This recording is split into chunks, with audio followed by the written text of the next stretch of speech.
বাঁশখালী ডোংরা গ্রামে আগুনে পোড়া ক্ষতিগ্রস্তদের পাশে ময়নিয়া যুব ফোরাম। বাঁশখালী হতে আমানত করিমের প্রতিবেদনে থাকছে বিস্তারিত।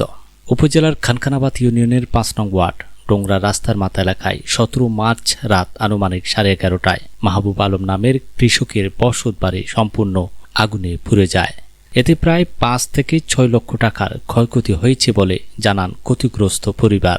অগ্নিকাণ্ডে ক্ষতিগ্রস্ত পরিবারের পাশে দাঁড়িয়ে মানবিকতার উজ্জ্বল দৃষ্টান্ত স্থাপন করেছেন ময়নিয়া যুব ফোরাম চট্টগ্রাম দক্ষিণ জেলা সিনিয়র যুগ্ম আহ্বায়ক ৫ নং ওয়ার্ডের ইউপি সদস্য লিয়াকত আলী চৌধুরী। আগুন নিয়ন্ত্রণে আনতে এলাকাবাসীর সাথে কাঁধে কাঁধ মিলিয়ে রাতভর নিরলসভাবে কাজ করেছেন। ভোর হওয়ার আগেই তিনি আবারও উপস্থিত হন ক্ষতিগ্রস্ত নিঃস্ব পরিবারের পাশে।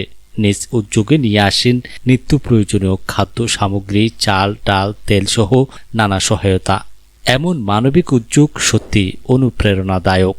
এই কঠিন সময়ে নিজ নিজ সামর্থ্য অনুযায়ী অসহায় পরিবারের পাশে থাকার জন্য তিনি সকলের প্রতি আহ্বান জানিয়েছেন।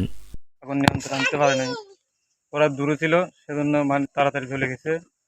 আর এখানে ঘরে জিনিসপত্র ছিল, ছাগল, মুরগি এগুলো ছিল, এগুলো জ্বলে মারা গেছে।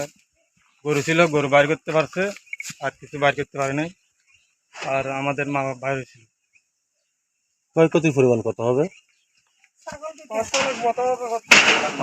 ক্ষয়ক্ষতি ঘরের আসবাবপত্র সব ৫-৬ লাখ টাকা হবে।